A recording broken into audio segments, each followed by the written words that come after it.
Vous connaissez très certainement la marque de voiture Citroën, peut-être roulez-vous d'ailleurs avec un véhicule Citroën, mais connaissez-vous l'histoire d'André Citroën, le visionnaire qui portait un nom trop juif pour la Troisième République? L'histoire officielle retient d'André Citroën l'image d'un industriel génial, pionnier de l'automobile française et inventeur de la production de masse à l'européenne. Mais cette mémoire collective a soigneusement gommé un détail révélateur. Le fondateur de la marque aux chevrons s'appelait en réalité Citroën, sans tréma, et ce petit signe diacritique, ajouté par André lui-même, témoigne d'une volonté de francisation qui dépasse la simple esthétique. Fils de Lévi Citroën, un diamantaire néerlandais d'origine juive ashkénaze installé à Paris, André grandit dans une famille où le judaïsme se vit discrètement, mais réellement. Les Citroën fréquentent les cercles d'affaires juifs de la capitale, participent aux œuvres philanthropiques de la communauté et maintiennent des liens étroits avec leurs coreligionnaires européens. Pourtant, lorsqu'André reprend l'entreprise familiale de Pignon Denté en 1908, il fait un choix symbolique, transformer Citroën sans tréma en Citroën avec tréma. Et ce tréma n'est pas anodin.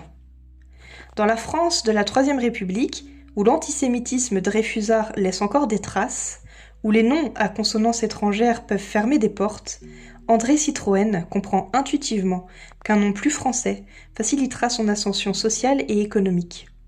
Le tréma francise, élégantise, fait oublier les origines néerlandaises et par extension juives.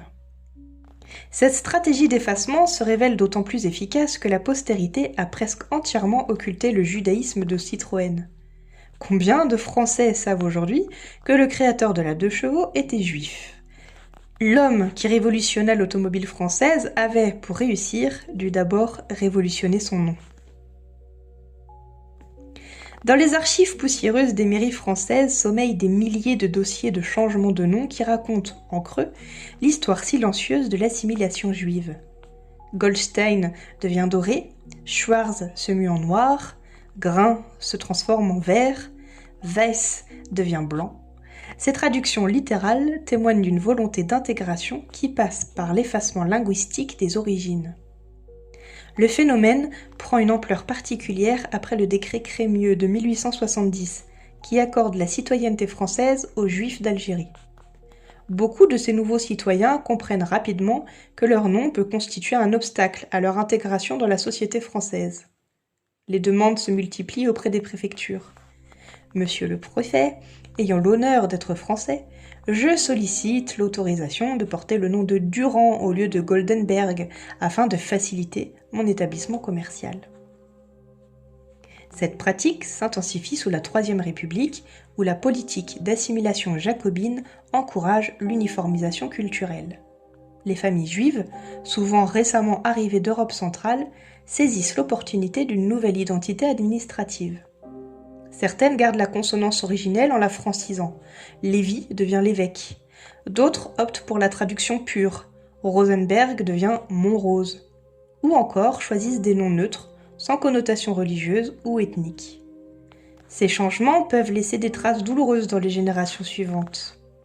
Et ces arbres généalogiques, brisés par les changements de nom, créent des fractures identitaires qui se transmettent parfois sur plusieurs générations. L'arrivée de Vichy transforme radicalement la donne. Ce qui était jusqu'alors un choix personnel devient une question de survie. Les lois anti-juives d'octobre 1940 et juin 1941 rendent les noms à consonance juive potentiellement mortels.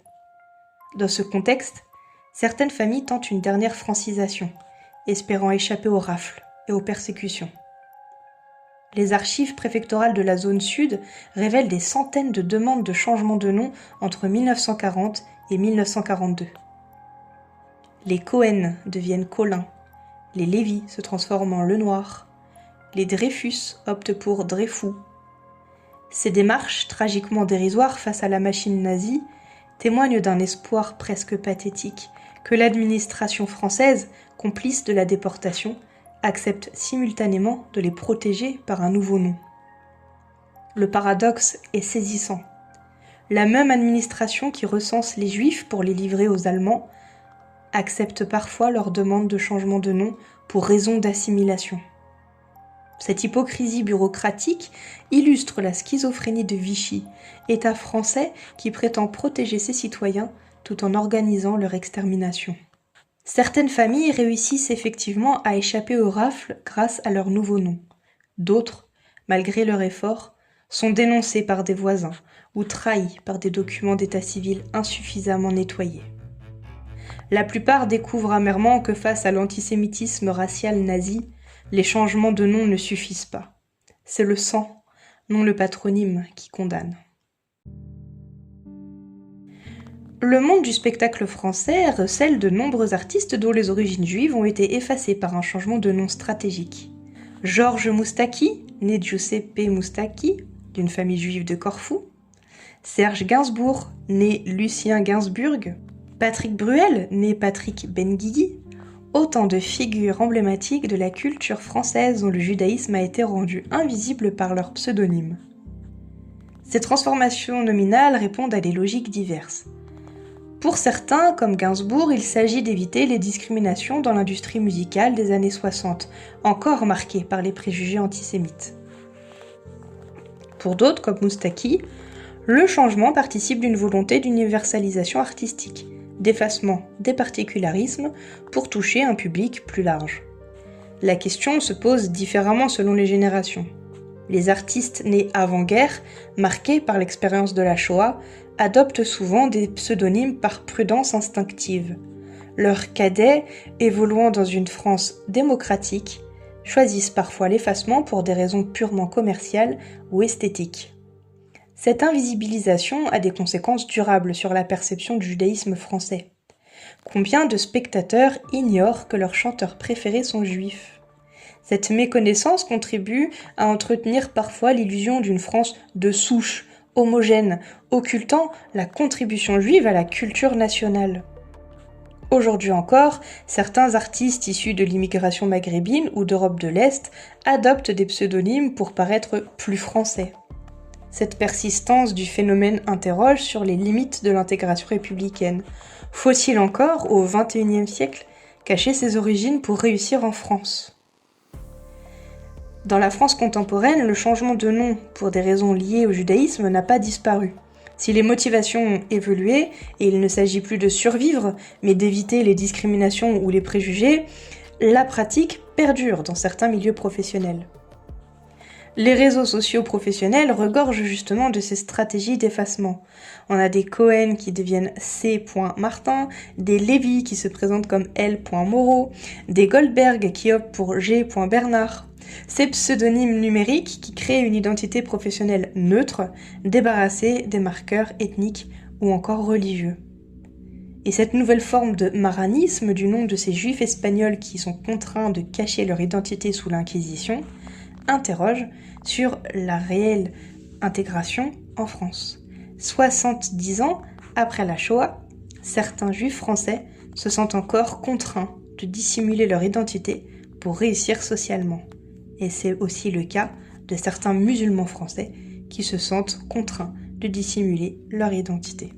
L'histoire des changements de nom juifs en France révèle des contradictions profondes de la République face à la diversité religieuse et ethnique. Depuis le décret napoléonien de 1808, imposant des noms français aux juifs jusqu'aux discriminations contemporaines, la France a oscillé entre intégration et assimilation forcée. Le décret de 1808 constitue le premier épisode de cette longue histoire. Napoléon, voulant régénérer les juifs français, leur impose l'abandon des noms hébreux traditionnels au profit de patronymes français. Si cela vous intéresse d'ailleurs, il y a un podcast sur l'organisation des cultes par Napoléon et on entre aussi un petit peu dans les détails de cette histoire. Et cette mesure, présentée comme émancipatrice, cache bien sûr en réalité une volonté d'uniformisation culturelle qui nie les particularismes communautaires. La Troisième République amplifie cette logique assimilationniste avec une école laïque obligatoire et gratuite qui vise à créer des citoyens français aussi débarrassés de leur appartenance religieuse. Et dans ce contexte, les changements de nom juifs s'inscrivent dans une stratégie plus large d'intégration mais parfois par l'effacement. Vichy représente l'aboutissement tragique de cette logique. L'État français, poussant à l'extrême l'obsession de l'homogénéité nationale, exclut les Juifs de la communauté nationale malgré leur francisation. Cette rupture révèle les limites de l'assimilation nominale face à l'antisémitisme racial. Et la France contemporaine a hérité de ces contradictions avec une république qui proclame l'égalité de tous les citoyens, mais qui malheureusement peine à lutter contre les discriminations qui poussent encore certains à cacher leur origine. Et cette persistance interroge sur la réalité du pacte républicain. Est-ce que l'on peut être pleinement soi dans un État qui parfois fait que l'on exige le silence sur les origines ? L'universalisme français, qui est théoriquement aveugle aux différences, se révèle finalement, dans les faits, incapable de garantir l'égalité réelle. Et les changements de nom d'hier à aujourd'hui témoignent de cette fracture entre l'idéal républicain et la réalité sociale.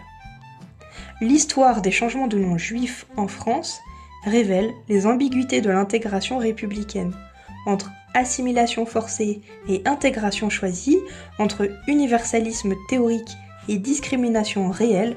La France n'a pas encore résolu la question de la place des minorités dans la République. Cette enquête historique éclaire d'un jour nouveau l'histoire de France en révélant combien la construction nationale s'est nourrie aussi de l'effacement des particularismes. Elle interroge aussi sur l'avenir. Est-ce que la République saura enfin permettre à tous ses citoyens d'être pleinement eux-mêmes sans renier leurs origines? Parce que, au-delà des Juifs, c'est la question de toutes les minorités qui se pose. Nous sommes dans une France de plus en plus diverse. Est-ce que dans cette France de plus en plus diverse, l'universalisme républicain peut évoluer vers un modèle plus inclusif, ou bien continuera-t-il d'exiger l'effacement identitaire comme prix de l'intégration ? L'histoire des non-juifs disparus nous rappelle que cette question n'est pas seulement théorique, elle engage l'avenir même de la République française.